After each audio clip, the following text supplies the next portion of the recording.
Hi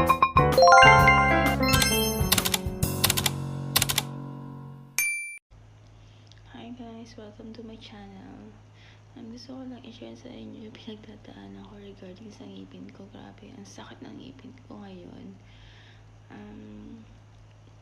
Feeling ko, oh my god, kung bibigyan siya ng 1 out of 10, nasa 9 siya. Ganun siya kasakit. Sobra. Nagsasuffer ako ngayon sa sakit niya. Nagpa-check na ako sa dentist. Dito yung part na masakit. Yan yung part na masakit. Nag-iisa na lang siya doon sa gums ko. Nagpa-check na ako sa dentist. Kaya lang, hindi nila binanutan kasi nga masakit. Baka hindi ka nang tumalab yung anesthesia. Hindi ko alam kung bakit.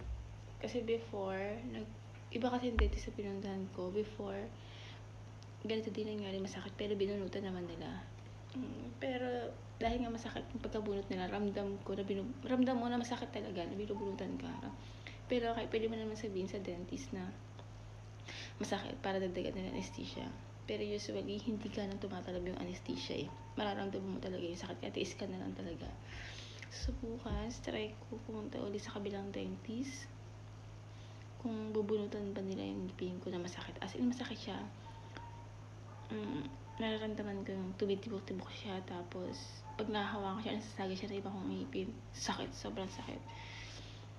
So, yung remedy lang na ginagawa ko ngayon, kasi binigyan nga ako ng doktor ng aking reseta. Pinili ko naman yung mga gamit na pinili sa akin. Nakuha ko mag-vlog. Ito, ginagawa. Pinili ko isang araw, ito. Inubos ko na kasi nga sobrang sakit. Sumasakit. Kagabi nagdalawa yata ako nag-take nito. Binigyan niya na ako ng phenobic acid. Ponstan. 5 pieces yung binigyan niya sa akin. Umiinom ako ng Ponstan with Phenomic every 6 hours. And then, second na binigyan niya sa akin, ito yun, may Phenomic. And then, second na gamot, amoxicillin, which is ito nga yun, amoxicillin. 500 milligrams. 21 capsules yung binigay na reseta sa akin. And then, nag-take ako every day, every 8 hours. Pero hindi ko sinusunod, ginagawa ko na yata. Dahil pag naramdaman ko masakit, may inom ako. Ganun na lang. Sobrang sakit.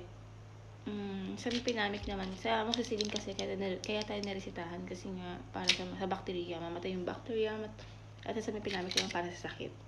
So, para mamatay ka agad yung bacteria, dinalawa ko na more than na sumasakit siya.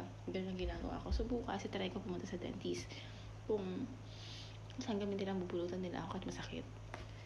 Ganun na lang talaga guys. Hindi ko na talaga kaya yung sakit. Hindi na ako makatulog. Grabe talaga pag ngipin sumasakit. Kaya payo ko sa inyo kapag pag naramdaman nyo na medyo masakit yung ngipin nyo, huwag na kayo mag-atubalik pumunta pa ng dentist. Tapos pabulot nyo na kaagad. Okay, paayos nyo. Kasi kung hindi na makakuha sa pasta, bubulutan na. So, kung kaysa naman sumakit lagi, pabulot mo na. Ito nga pala guys, case naman kasi dito ngipin ko. Naiinis lang ako sa dentist. Napakamula lang dentist na may pasta to. Actually, sumasakit yung may pasta. 3 months ko pala siya pinapasta. Tapos, after ng pasta, sumasakit siya. Kasi ako sa dentist ko na, bakit ganito sumasakit? Nangingila ako, hindi ako makaano. Yung pala, hindi yan nalinisan mabuti. Nung pina-check up ko, isang dentist, yun nga kahapon, sobrang lumalim na daw yung sira. Hindi nalinisan mabuti yung pasta. Nakakainis, diba? Ba't may mga dentist na ganun? Na hindi nalinisan mabuti yung pinapastahan nila. Sayang yung pera. Kala nila kung tumatay tayo ng pera. Hindi naman. Yung nagsasuffer tuloy ako. Naiinis ako sa dentist na yun sobra. Ayan guys, babalitaan ko kayo bukas kung ano na nangyari sa ngipin ko. Sobrang sakit talaga. So, pa-check up na kayo para mabigyan kayo ng Phenomic tsaka amoxicillin. Although sa pag-take mo, nawawala naman yung sakit. Pero syempre bumabalik pa rin. Kaya nga ako nakakapag-vlog kasi minum ako ng gamot sa nawala. Pero babalik pa rin eh. Mga ilang oras lang. Kaya sabi ko, matutulog na ako ng maaga para pag sakit, hindi ko maramdaman. Ayan, sige na guys. Good night. Babalita ako kayo bukas. Thank you. Huwag nyo na makalimutan subscribe sa kuha. Please. Thank you so much. Sakit na. Aray. Hi guys, ito na nga. Galing na ako sa doktor. Grabe. Talagang pinilit ko. Ayaw tanggalin yung ngipin kong masakit na masakit. Hindi ko na talaga kaya. As in, pag-gising ko kanina, ano ba oras ngayon? Oras ngayon na 10:46 AM. Nagising ako ng 7:30 kasi nga sobrang sakit ng ngipin ko. Sobra. Hindi ko na talaga kaya. And then, tinext ko kagad yung dentist. Sabi ko kung available siya, baka pwedeng i-check yung ngipin ko kasi sobrang sakit, hindi ko na kaya. Lalo na pag nahahawakan, nasasagi ng dila ko, yung ngipin ko, sobrang sakit. Hindi naman siya namamaga yung paligid niya, pero sobrang sakit talaga yung ngipin. Grabe. Minuto-minuto sumasakit. Hindi ko na talaga kaya. Talaga, nag-reply yung assistant ng desk na sinabi niya, sige, punta daw ako doon ng 9 AM para makita ni Doc. My God, naligo kagad ako. Mag-appointment ka agad ako ng 9 AM. Hindi binigyan na oras sa akin. So, yun na nga. Pagdating doon, chinig niya ng doktor. Yan ako sa'yo masakit. Yan yung masakit. Sabi niya, sobrang lalim na daw yung sira. Hindi ba sinabi sa'yo ng dentist mo sobrang lalim na sira? Bakit yung papinastahan? Ganon. Sabi ko, hindi. Ganito yung mga kwento ko. So, my God. Kahit, ang sakit nga actually, nung alam mo na kailang anesthesia siya? Siguro naka-4 na anesthesia siya nilagay sa akin. Kasi unang 2 anesthesia na nilagay niya. Sabi niya sa akin, raise your hand kapag hindi mo kaya yung sakit pag binubulutan. Parang niya na yung plies. Ginano niya na, oh, ang sakit po. Sabi ko, masakit, nararamdaman ko. Tapos binulutan uli ng anesthesia. Pag gano'n ng anesthesia, sinusok uli, hindi ko alam kung saan banda, parang pakiramdam ko sa may lapit sa may butas.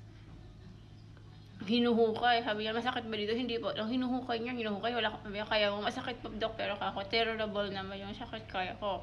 Ganun siya. Sabi niya, kumuha na lang siya ng price. Siyempre, bubunutin niya, Doc, masakit. Wala. Itong 4 na anesthesia talaga, binunutan niya. Talagang tinulok niya talaga uli. Ayun, sobrang pait ng anesthesia na yun. Nung pagka-4 na yun, may nararamdaman akong sakit, pero kaya ko naman. Talagang binunutan niya, talagang hinukay niya ng hinukay. Nung pagkahukay niya, pagkakuha ng price, binunutan gano'n, wala na, ayun na. Guys, pwede pala kayong bunutan kahit masakit yung ngipin nyo. Kasi naman na, hintayin niya pa yung 7 days para lang matanggal yung sakit. May inumin kayo ng antibiotics sa may pinamik, tsaka antibiotics na amoxicillin. My God, minuto-minuto, kahit na minum ka yan, minuto-minuto babalik pa rin. Mawawala yung sakit, pero babalik pa rin yung sakit, guys. Kaya, pumunta na kayo sa dentist na nag-aalaw na bunutin kayo kahit masakit ang ngipin. Buti na hindi namamagay ko. Kaya ayun, binunutan niya. Nasasabihin ka lang niya kung kaya mo, ganon. Bibunutan naman talaga kayo, guys. Bakit kaya nyo? Yun lang yun. Bye-bye. Yan pa. May bulak pa at masakit. Ngayon, bumili ako ng ice cream. Nagbisitahan niya rin ako ng gamot para dito. Ayan. Sobrang happy ko kasi hindi siya masakit. Thanks, guys. Ayan, guys. Thank you for watching my channel. Don't forget to subscribe naman, guys, and comment below. Thank you.